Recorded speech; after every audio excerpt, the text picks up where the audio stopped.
A lot of people think that they're startups, and a lot of people come to me very interested in my program, wanting to become startup founders. And perhaps we have to have that very radical, candid conversation that maybe they're actually not a startup, but perhaps more of a Main Street style business. Mhm. Service based businesses typically are not really in that startup pool. Money can open a lot of doors, hence, it can beat your competition as well. If you think about how you might strategically deploy some of that venture capital that you've rightfully earned.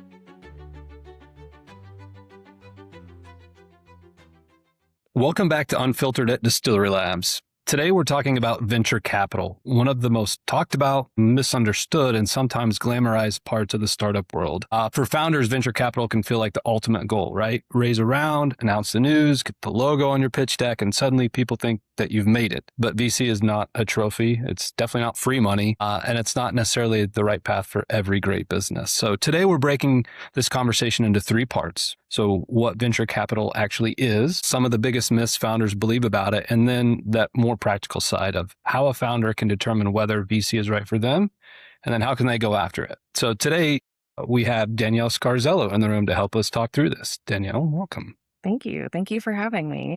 Why venture capital is even a model that is still very much thriving and perhaps breaking down some of those myths and misconceptions. Great. I am Danielle Scarzello. I am with Generator.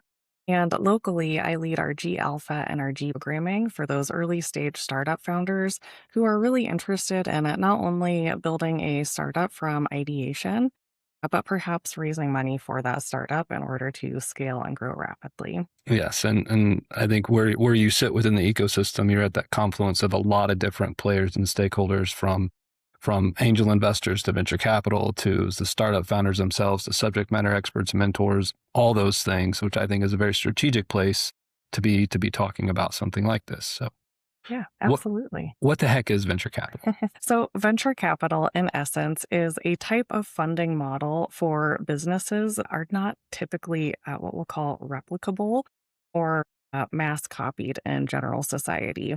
In other words, venture capital funds ideas that are so either imaginative or innovative that we're not sure what the model is. So, oftentimes, actually, let me backtrack and really give you a more real world example here. When we're thinking of a startup in this regard, this is not a small business. This is not a Main Street style business where one could easily walk into their local bank and get a business loan. This is typically a far riskier type of venture or business that is going to require significant amounts of money in order to truly grow and scale and see the success that they're envisioning for themselves. So, as you might imagine, venture capital really works well because it's the highest potential return class. So, when we're thinking of who this really appeals to, not just the business founders who have these high scale, high growth ideas, quick plug, think Amazon, Meta, Uber, DoorDash, big names in our everyday lives, right? But they don't really rely on a local presence. And then for the investors working in venture capital, they're really enticed by these types of businesses because of the very high potential returns that they can get on those businesses. So when we're really thinking about different types of funding as well, I sort of like to envision a hierarchy of funding, if you will. So at your very base, for many startup founders, it's me, myself, and I, right? It's you who's funding this with any discretionary income that you may have to fund that wild, crazy dream that you have. Next would be friends and family. So potentially you have someone in your network that wouldn't mind if they lost 5 to 6 figures. Typically, though, most of us don't have those incredibly wealthy Hmm. friends or family. But if you are grateful and lucky to have someone like that in your life, that can be an excellent vehicle for funding your startup idea. Next, after friends and family, is typically when we start dabbling with angel investors. So, to be an angel investor, and I believe Illinois specifically, but this could also be a federal potential rule of thumb, is that you have to have at least $250,000 in cash assets that you could easily lose and not be terribly sad about. So, Hmm. we're not thinking about pulling money out of our retirement accounts, or we're not thinking about pulling money out of our home or our mortgage. right, but rather this is just, again, discretionary money that we have that we could lose and we can still be very comfortable in our everyday lives. So that's sort of the rough rule of thumb to be an angel investor, one that is accredited. Now, angel investors can either operate solo, and I know several of them that prefer to go their own way and have their own investment thesis, if you will, or you could join a conglomerate like an angel investment group or a network. If I were to become an angel investor, I would highly consider joining a group or a network first to really learn some of the healthy hygiene about investing in a startup. So I think if you are considering becoming an angel investor, I would really join a group to kind of lean in on some of that tribal knowledge of Hmm. previous angel investors. But of course, you could always go at your own route and go solo here. And so once we surpass angel investors, typically next is accredited venture capital firms or venture capital partners who are managing a fund on behalf of other private investors. So think of essentially hiring someone to manage a fund, and then you pay that person once there is an exit or a liquidity event. And then after venture capital is, the big bad private equity or the PE firms of the world. Hmm. These are the biggest fish in the pool, essentially, that can fund everything and acquire everyone. So there really is a hierarchy of capital and how that's deployed and what that looks like. Another simple way of thinking about this is check sizes. What is the power and what is the size of check that you could write? And typically, that's again where the hierarchy really makes sense. Your friends and family are going to be able to write the lowest, smallest check Hmm. sizes, whereas private equity is going to be able to write probably the biggest check you've ever seen in your life. So, So let's talk a little bit more on from a startup, from the company standpoint. What makes them venture backable? ooh, great question. There's a lot of things. This is a very loaded question, if you will, because a lot of people think that they're startups.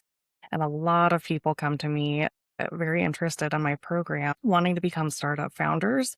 And perhaps we have to have that very radical, candid conversation that maybe they're actually not a startup, but perhaps more of a Main Street style Hmm. business. Or perhaps even the type of service that they're thinking of might be better in alignment to become a nonprofit, which is an entirely different category of business here. But truly, what defines a great startup or how we think about that is a business that is not relying on brick and mortar or a storefront. It's also a business that is really pursuing 20% month over month growth as a general rule of thumb. Of course, you can always go higher than 20%. That's every investor's dream, right? But 20% is a sort of a general rule of thumb of a base of how fast and how scalable you need to think about growing. I think the other component of a high scale, high growth startup that we're really thinking of is also going to be startups where you can really envision your product or service.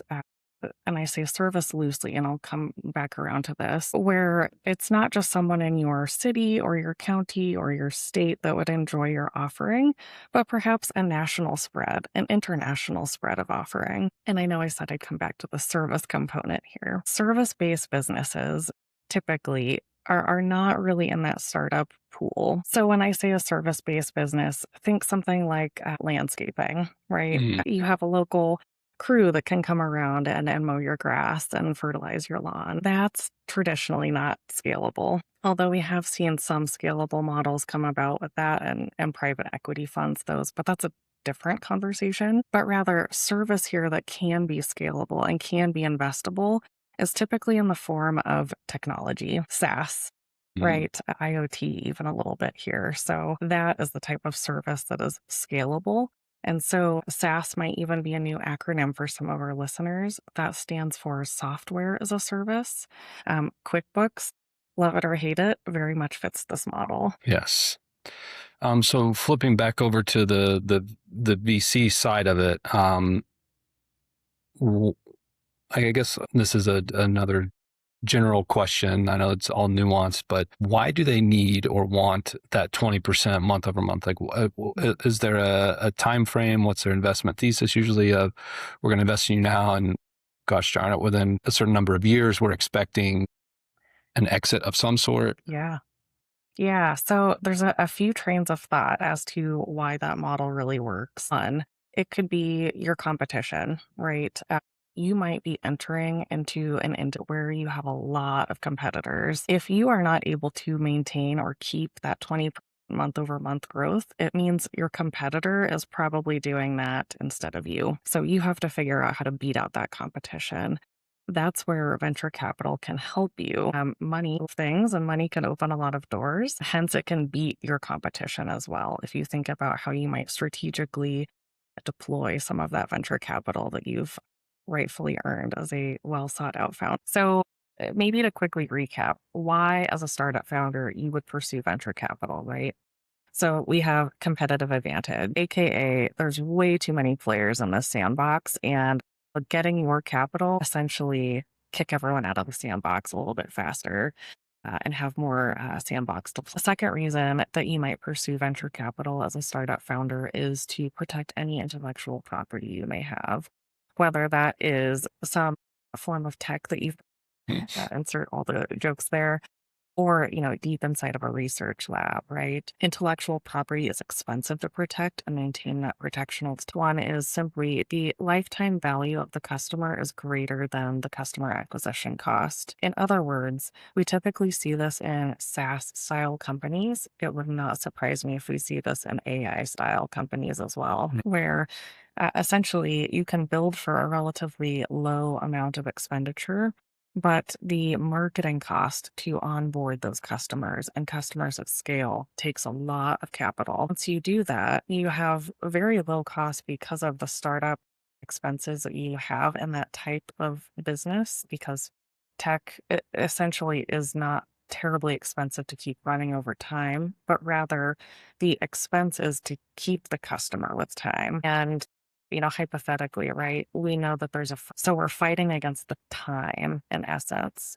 So the lifetime value, AKA, how do we keep it sticky, right? So those are really the three main buckets of why a startup founder would consider venture capital. Very good. Well, thank you, Danielle, for coming on the show today to talk about the foundational groundwork of what is VC, what is venture capital. So hopefully our listeners learned a little bit. And on the next episode, we are going to dive into some myths surrounding venture capital.